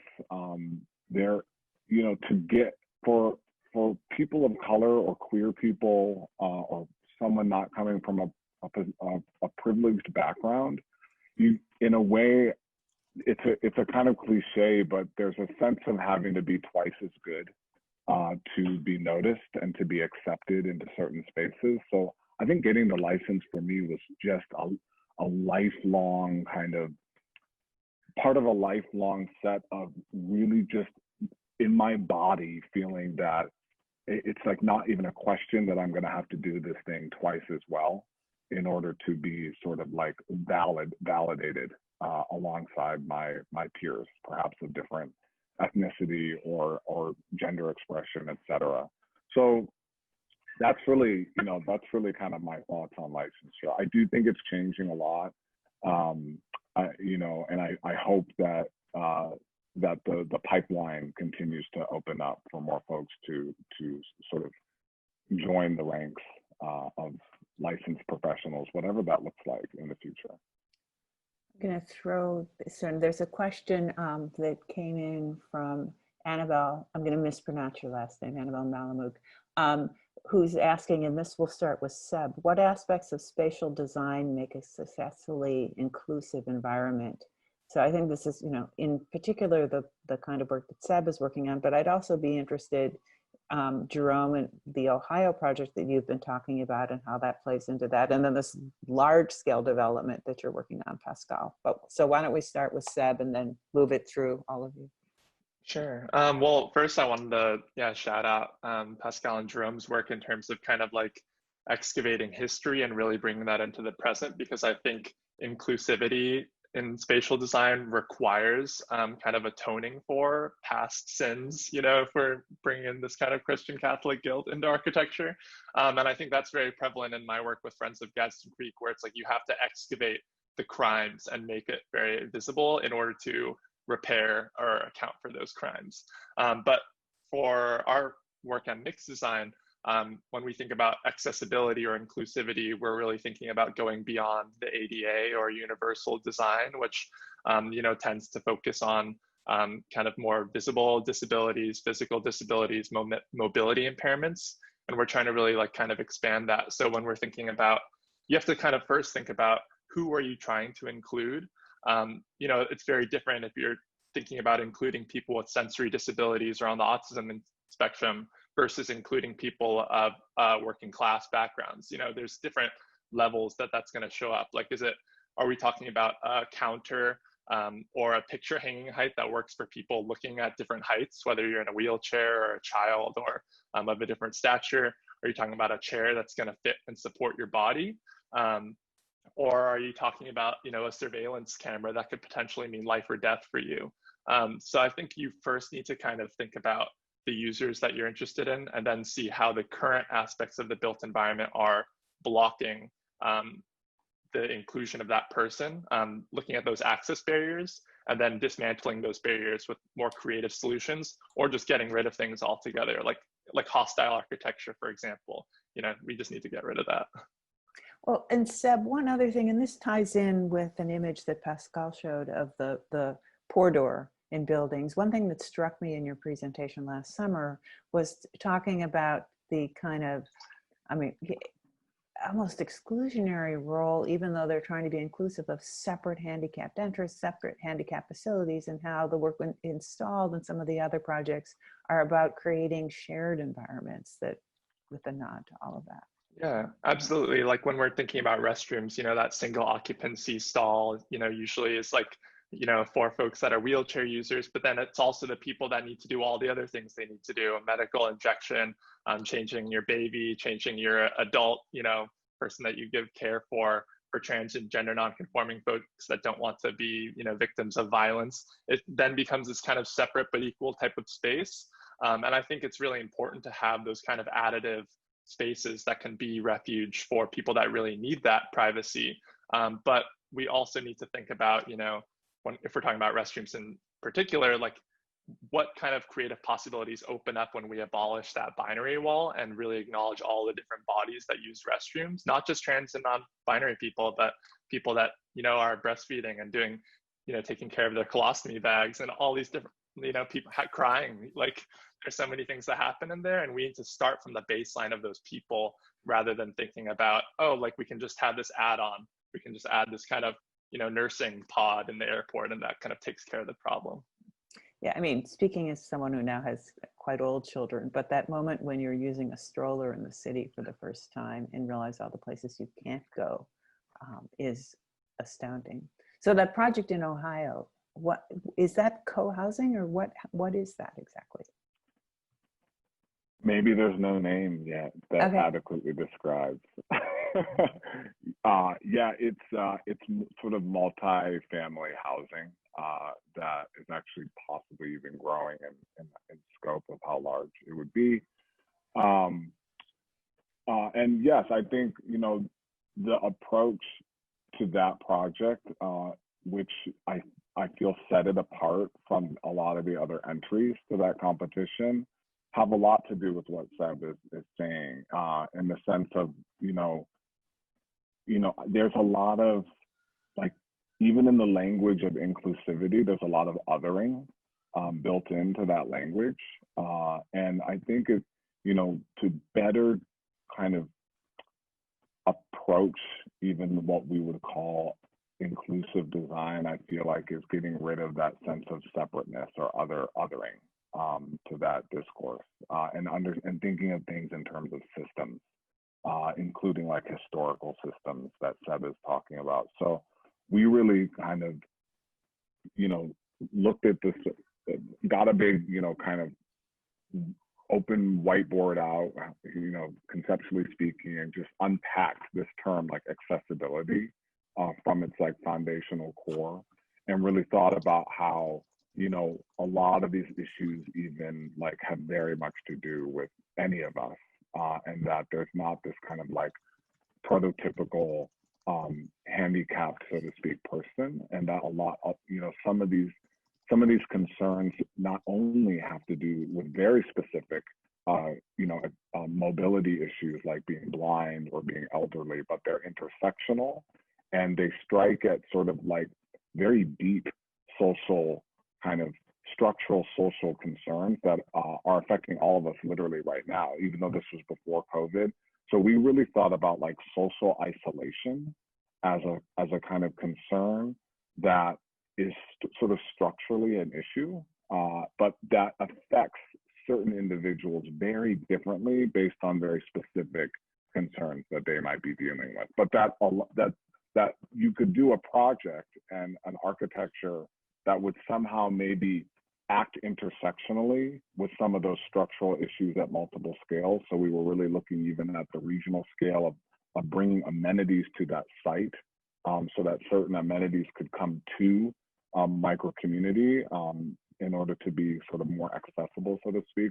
We thought about even the inaccessibility of an architecture drawing or an architectural presentation to community stakeholders. That's why we built that model that was super didactic, super knowable, super clear, and just used that for the representation. And immediately, I think a lot of the sort of non-architects on the jury felt very kind of engaged by that representation. So I think it was thinking about, you know, how, you know, the entry point of something like, you know, a fairly conventional sort of definition of like handicapped person really opened up even a financial model, let's say, where you could have a young college student who doesn't have mobility issues living alongside, you know, and maybe a built-in sort of care model in the house, where that young college student might have a subsidy to live in the housing while they're assisting maybe an elderly resident to cook their meals, etc. Pascal? Sure, I wanted to start first with the ADA, because I think we kind of gloss over how it actually came to fruition. And I feel like that's one of the strongest moments or examples of advocacy, where, you know, the community who has that mobility access issue said to the architecture community, listen, you know, you're not designing with us in mind. We feel oppressed by your architecture. Please include us. And we're like, no, we got to build really tall, shiny towers. We don't got time for you. And so they went to City Hall and literally climbed on the steps on their forearms and elbows. And you can see photos of it online, to visually and like literally drive the point home that they don't have access to spaces, right? We're not designing for them in mind. And now it's law. Like now it's law. You don't have a choice. And I know that right now it's not perfectly melded, but I love the fact that we as a profession did not show up for them, and that community went above and over our heads, and now it's happening, and now we can refine it. But I think it's really critical that we understand that we play a role. We are a tool in the built environment, but we do not own it, and we are actually serving other people. So I love that story, and I really just wanted to make sure that I kind of share that with you.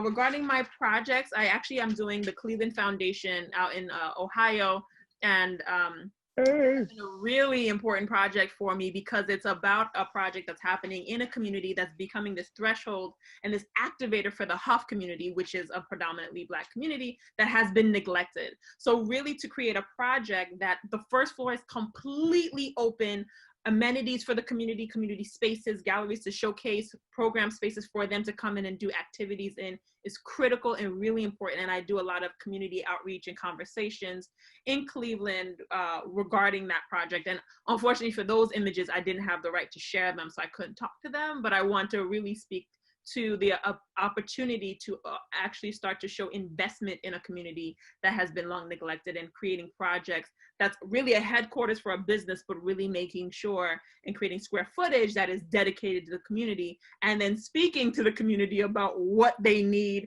what are the spaces that they want, and not just make a presumption of what those things are. The next project, Bronx Point, you asked about, that project was really important to me. Again, there's a lot of community engagement, but really about embedding the culture of that community into the built environment.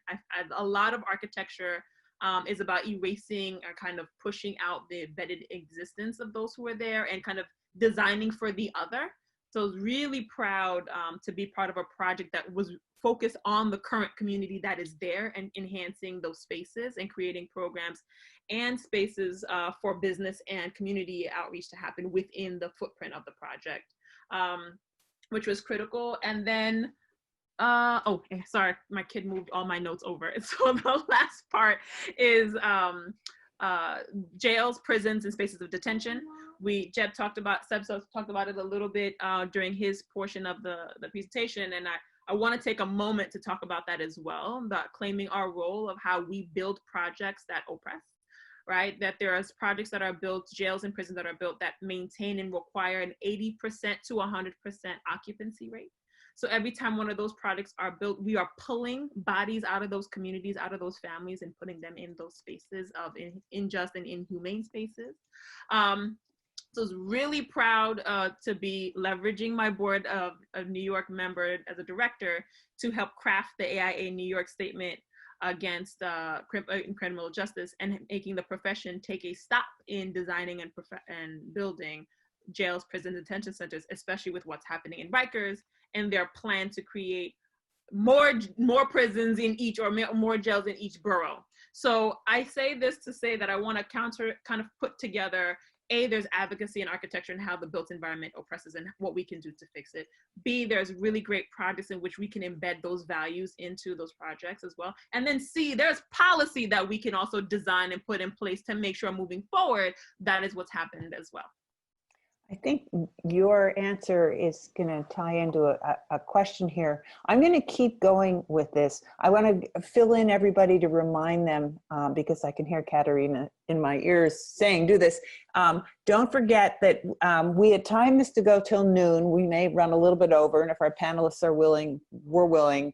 The studio visits start at 12:30. If you do take a break, you can log out and log back in to the same link that you got this morning, or you can hang out. And what will happen at 12:30 is, and it's almost magical, sometime around 12:30, 12:35, after you regather, Nanase Shirkawa of the League, who masterminded how all this is working, will press a button and you will all end up at the offices that you signed up to visit, and start those visits. So now you know all that. Let's continue the conversation as long as everyone, particularly the panelists, has the stamina to do it.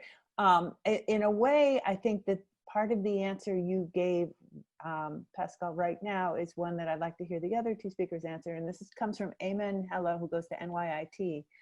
Which of the major elements will have the biggest influence on reshaping architecture in the next 10 to 20 years based on your personal experience and vision? Seb? I don't know. I feel like they're all, so many of the major crises that were presented with this year in terms of racial justice and climate and, you know, the economy and class and public health, I feel like they're all interlinked and not, I think maybe, yeah, I'll just degrowth. I think that's the major element that'll have the biggest influence on reshaping architecture. That growth at the rate that we're currently, you know, conceiving the built environment to move at is, I think, something that we can rally against. And, you know, whether that's the growth of new jails, you know, architects have the power of refusal. And I think that we don't have to always think about a solution being additive. We can think of it as being subtractive, and yeah, kind of queering existing notions of growth, I think, will be important in the next 10 to 20 years. Jerome? The question was what component will be the biggest factor in the next 10 to 20 years? Or what thing? Which major elements will have the biggest influence on reshaping architecture? Yeah, I mean, so many things, because it's true, we're seeing this massive change on several different fronts. I mean, I guess one thing that I feel is already having a huge impact, but it's still early, is a kind of radical imaginary through new subjectivities that are sort of really kind of claiming membership in our discipline and reminding us that architecture is always changing and malleable to cultural discipline. So, you know, radical Blackness, for instance, I think those histories open up really a new imaginary, and have for me, as to how we might design, how we might think about space, and how we might think about the future, and what our discipline and what it means to practice is. Pascal? I think you are the most important factor to the built environment. You are the most important factor to the built environment, to the future of our country and our built into our world and for our communities.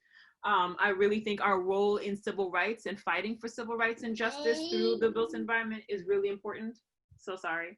And I think that that's something that we need to, again, take more of our ownership and leadership into. So I think stop being scared of kind of fighting into or walking into these really large issues and making sure that we're able to maintain that. You know, and it's interesting, all three of you have emphasized and have an incredible role in community engagement and projects that kind of reach into community. So Ariel Lorenzi from NYIT has asked, what do you think would help non-architects communicate with and understand your architecture work? Is there a particular methodology that you use to address the gap, sorry, that just moved, gap between the two, and to make your projects sympathetic instead of imposing? So how do you work in community? How do you express the power of design? That whole question of architecture representation that Jerome was mentioning in their project, how do you represent in the different workshops and programs that Seb has been doing? How do you talk outside the field to the people that are your clients' constituency can benefit from what you do? Graphically and verbally. That's a question I wanted to ask Pascal actually about, you know, I think both Jerome and Pascal are doing so much storytelling with their work, but I think your exhibitions and social media are, you know, rooted in really accessible communication. You're using text, image, and graphics to really tell stories to non-architects all over the world. So I wanted to hear from you. You know, you had very like bright colors. You talked about really making faces, you know, large enough in scale that you could see it from across the room. Yeah. How does design play into your storytelling to non-architects? Yeah, I actually, I think that's a critical kind of understanding that language, architecture is its own language. And I think one of you talked about that, right? That if you don't speak architecture, you can't participate in that conversation, and that's just not right. And so part of my community engagement is being quiet. I can do it sometimes. You can trust me on that, which is to allow the community to speak. And we're posing questions of what is keeping you up at night, what plagues your community, and us as problem solvers start to figure out how we can play a role in A, connecting with the right people to make things happen, B, whether the solution is architectural or not, we still have a skill set that can serve the community, right? So first, understanding that our position is not of one leading the charge, because we're not experts in that community. We're not experts in these issues. We just have a series of tools that could really help them, right? So a lot of my community engagement starts by being quiet and asking questions and allowing for the community to speak to that. And that's both in architecture, but also in advocacy work. I fight for things that I personally went through and said, okay, we need to fix this policy. We need sensitivity training. We need real life issues when somebody does this, when some student or professor tells students to stand, right? But that's my story. I need to talk to you all and find out what else is plaguing our community to stop and make our practice oppressive, and how can I start helping and fundamentally leveraging my positions of power to help solve and start pushing for change. And then when it comes to graphics, I think keep the message really simple, very clear. What's the story I'm trying to say, and who am I trying to speak it to? So I want my kid to understand it when he reads it. I want my 91-year-old grandmother to understand it when she sees it. Just really stop using the fancy architecture vernacular and poche and, you know, charrettes, blah, blah, blah. We're working on it. We're doing this, like we're trying to connect. And I think that's the really most important part of our communication and oral skills, is not how beautiful our imagery is or all that or how engaging. It's about authentically being there, about truly connecting, being vulnerable, sharing our stories and allowing others to be vulnerable too. And then the last thing I'll say is Renee Kemp-Rotan out of Alabama. She was talking about advocacy and community engagement, and she blew my mind. She said, every time I engage a community, it's never just for once, right? I create a relationship and I go back to the community consistently, because communities are burned by designers, architects, and developers who come in, make all these jazz hands and promises, and then dip out, right? And she says every time she engages the community, she brings something. She said, you can't just keep coming to a community and say, give me information, give me your importance, give me this, give me that, give me your land, give me all that, and then walk away. what do you bring to the community when you engage with them? She said, sometimes I bring books that was relevant to what we're working on. Sometimes I bring leaders, and Bill Bates would come with her to certain events. Sometimes she brought resources, but there was always this understanding that there's a give and take. And that I thought was amazing, and a new lens that I take through as I continue to do community engagement as well. What can I give you as well as collaborate with you on? Jerome, some of the. I mean, Pascal just basically said it all. You know, I mean, yes, you know, I found like, you know, just to echo that you're just not operating from a place of othering of the community and a place of vulnerability. That, you know, even if, you know, because gosh knows, we make certain drawings that are esoteric that I do want to invite the community in to understand better in the process. And I think that when they also maybe see more of themselves in either who you are or the interest that you have in that thing, that can help bridge the gap. And then, you know, if it's esoteric, if it's, you know, complex or kind of, you know, deeply within our sort of tool set, I think you can use storytelling to kind of bridge that gap, like I was saying, but also just inviting them in and explaining to them what's at stake. And sort of, you know, there also, people aren't dumb. I think they want to know, they want to engage. It's just like doing a little bit of extra work to kind of make those connections. Yeah, I would say maybe just quickly add that I think something both in Pascal and Jerome's presentation, and I think mine to some degree, is like the before and after image is really powerful, I think, to engage people. Like, you can talk about gentrification and development, but when we go into the Gadsden Green community and show a photo of, you know, the community doing baptisms in this creek that's now basically just like kind of like a sewage, you know, like ditch, like it's very easy. You just look at it and you know, like, whoa, there used to be this connection here. And I think you saw that in the African burial ground too. You had actual photos of skeletons labeled with, you know, like people. And I think when you look at that, the past, and then you look at this, the present, you can very easily see the disconnect. And I think that's a tool to connect with people. Now, are to you show guys, that like our current presence is not inevitable. Yeah. Are you willing to tackle one more truly overarching question? Okay. So this is from Zulin Chen, Zoe, I believe is, who's at City College. And this gets back to the more quotidian, like, how do you do it all? How does your typical schedule look?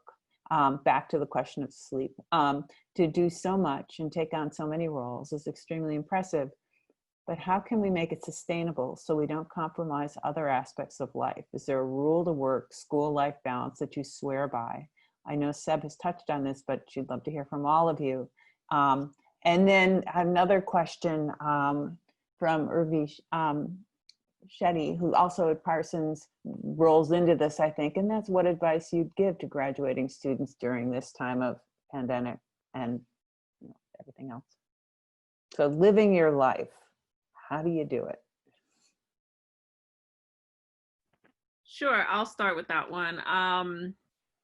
So I'm not great at this, truly. When I present about Beyond the Built, I use we a lot, sounding real French, we, but actually it's me. And so I did an article a few years ago, and I said, oh, I sleep about 3 to 4 hours a night. And so much of my community called and cursed me out and told me, Pascal, that is not sustainable. That is not good for your health. That you will burn out. You will not be able to do the work that you're trying to do for a long time. So since then, I've been prioritizing sleep and working out. I make sure that I work out at least daily to kind of start to root myself in where I am. So this morning, first thing I did, woke up and work out before we had this amazing call. My schedule changes every day. I actually don't have a kind of particular time schedule that I have.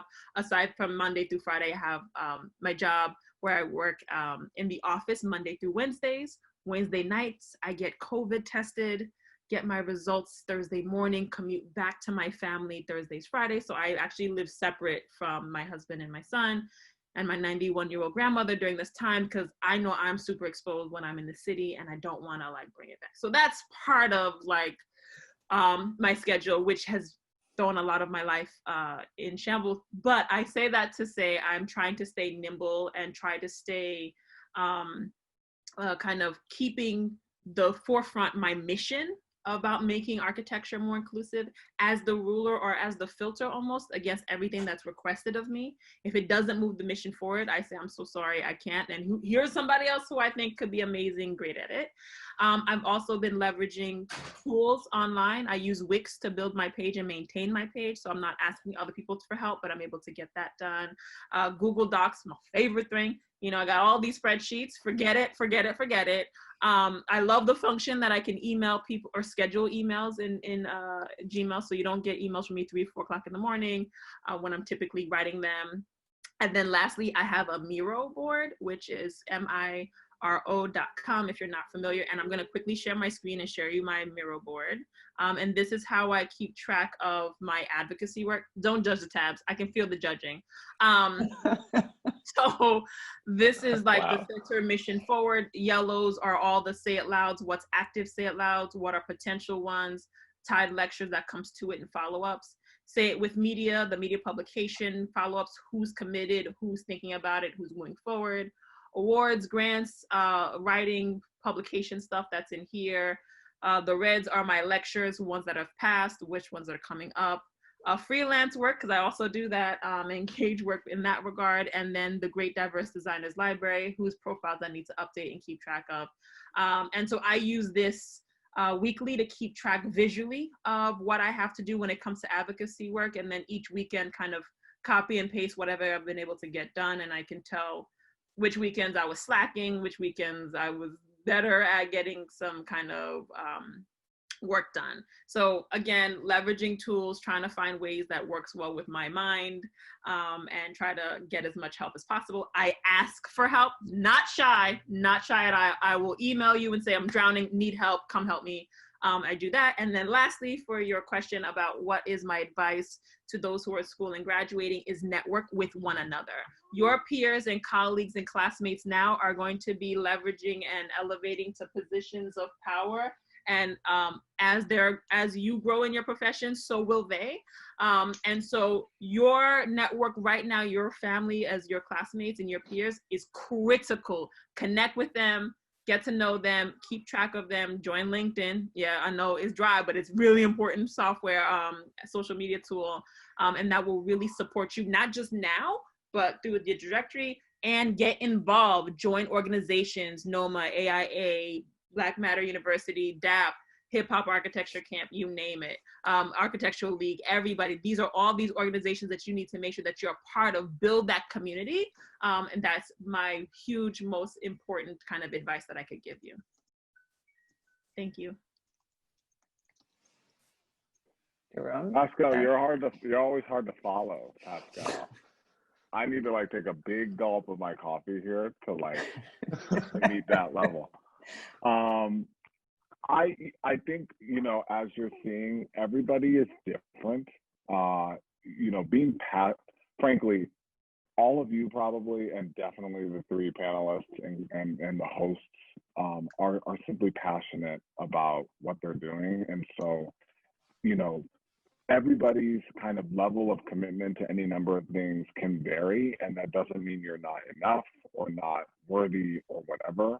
But I feel fortunate that I get up in the morning with a lot on my plate, that I'm pretty, have reached a point where I feel pretty holistically grounded in that work, and that I'm bringing my full self to more and more of it. So it doesn't drain me in the same ways that I think I might have been drained by certain things in the past that I felt like I was only able to bring a part of myself to. So I think like the kind of energy that you're getting from something that you're doing, as well as giving to it, is important. I'm like, I think maybe Pascal, I've not always been like this, but sleep is super important to me and my business partner. I think that there's a trade-off for me personally in terms of productivity and clarity of thought that begins to diminish when I get less than, say, 5 hours of sleep or 6 hours of sleep. So I regularly get about 7 hours of sleep, I would say.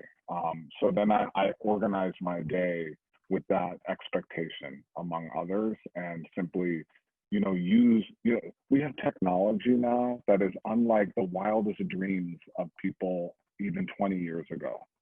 So the idea that you can't get things done in today's world and not get 8 hours of sleep, I just feel like I push back against that, because we have amazing tools that allow you to have a practice if you want, that allow you to organize your day, your month very efficiently.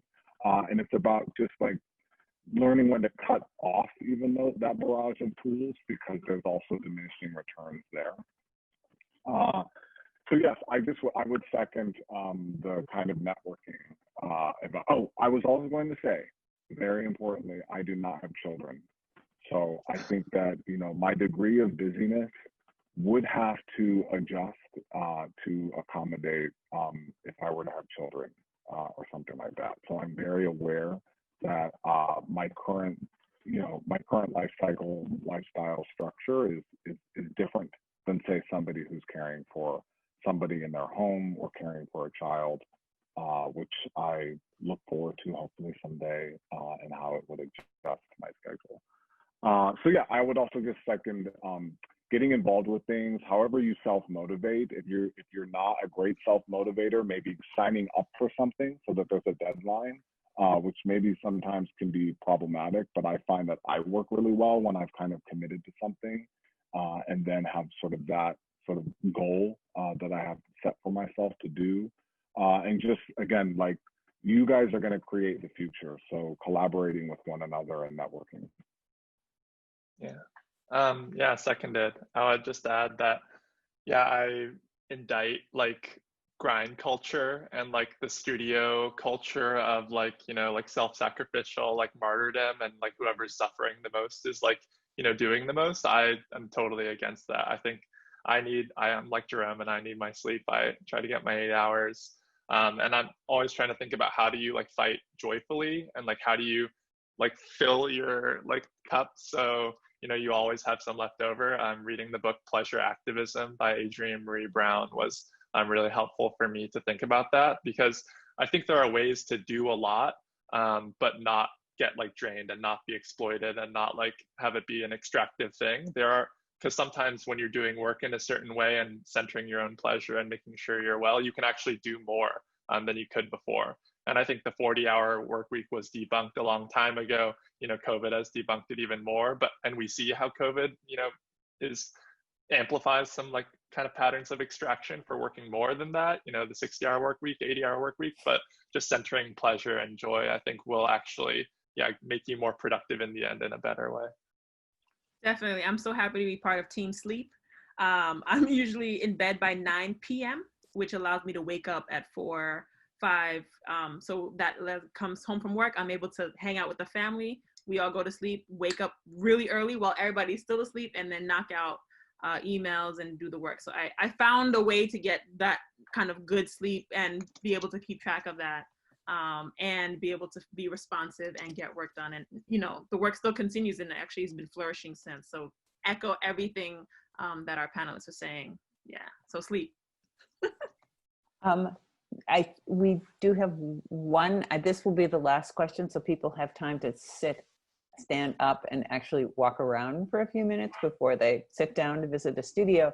And this really is just a speed round, because each of you mentioned within your lectures. So Alessandra Rosas is asking about the recruitment process. What does it look like? What steps should we be taking before graduation? Tips, advice on internships, interviews, things.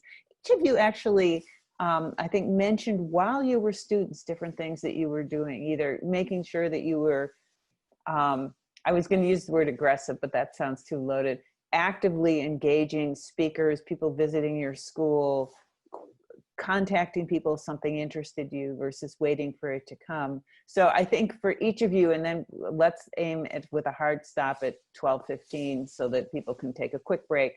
Name 2 things you did when you were a student that helped you while you were a student get work, and then when you transitioned to the profession, because all of you actually went to offices right after you graduated.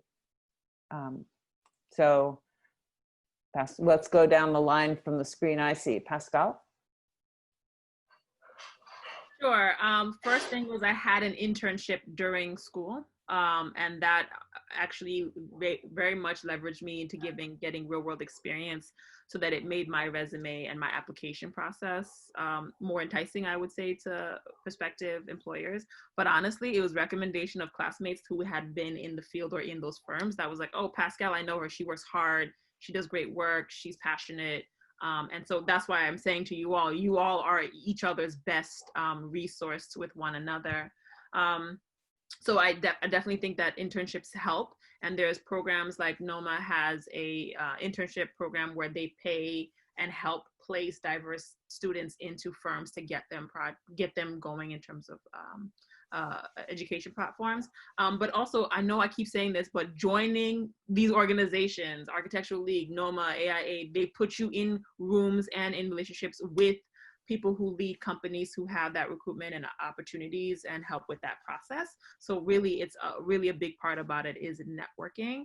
And then we've also hosted Crafting the Interview, which we had recruiters and HR managers speak to what they're looking for in emails, what they're looking for in resumes and portfolios, participate in mock interviews where you're able to show your work and get professionals who can give you advice in terms of what you should emphasize, clear up, and be mindful of what your language is. The University of Google is really important. Google it, look at, research it, show up prepared, show up knowledgeable, and actually fight for your worth. Getting your first job isn't somebody doing you a favor. You're highly talented, you're brilliant, you're highly educated. So your first job is a relationship between two people. Nobody's doing you a favor. So fight for your values, fight for what you need, fight for the package that you think you deserve. Thank you. Oh, sorry, am I next? Yeah.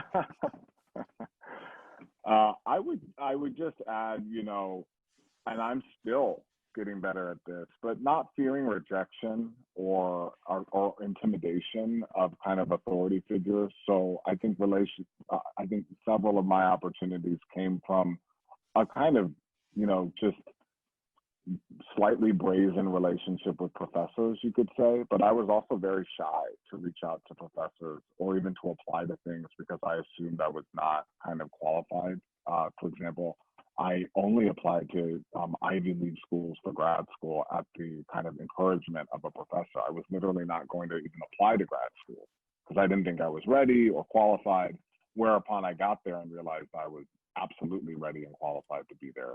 I just didn't think that I was. So I think, and bugging people, if you apply to something once or send an email to someone who's very busy, they may not respond, and it's not a reflection on you or your credentials. It might be that they're busy. So reach out to them again. I think, tenacity wins the day. I remember one of the first internships I got, I knew that I wanted that internship. I found connections to the people in a position to hire me for that office. This was in Columbus, Ohio. And I reached out to them through multiple lines of networking, precociously perhaps. And the first year they said, we don't have space for you this year. And I was kind of bummed out, but I applied again next year. I maintained contact with that person. And they said, wow, you've grown, it's been a year, we have space this year. And I was hired as an intern. So, if you know what you're after and you keep at it, you will get it. Yeah, those are both great. I'll just say that, yeah, in my presentation, I think you can see that I'm like, when I see something that I want or like that I'm dissatisfied with something, I usually kind of speak up. So I just annoy people a lot until, they give me some money usually. But I would say I leaned on my mentors a lot and like had one-on-ones with my favorite professors after graduating or like during graduation, and was just like, this is what I want to do. This is what I don't want to do. Like, help me get there. And they would hook me up with resources or like introduce me to people. And then I am also just kind of like just very into organizing like links and spreadsheets and stuff. So I just had a huge spreadsheet of like every firm or practitioner that I thought was cool. And then just like went down the list and like, messaged every single one. So I feel like just, yeah, collecting your own kind of like database of stuff that you're interested in, and then just like going down the list. And then, yeah, like Jerome says, if it doesn't work out that year, like go down the list again, like, and work with people that like you think are, yeah, that you admire, and yeah, don't settle. I mean, it's hard to say, but sometimes you have to, but yeah, go down the list.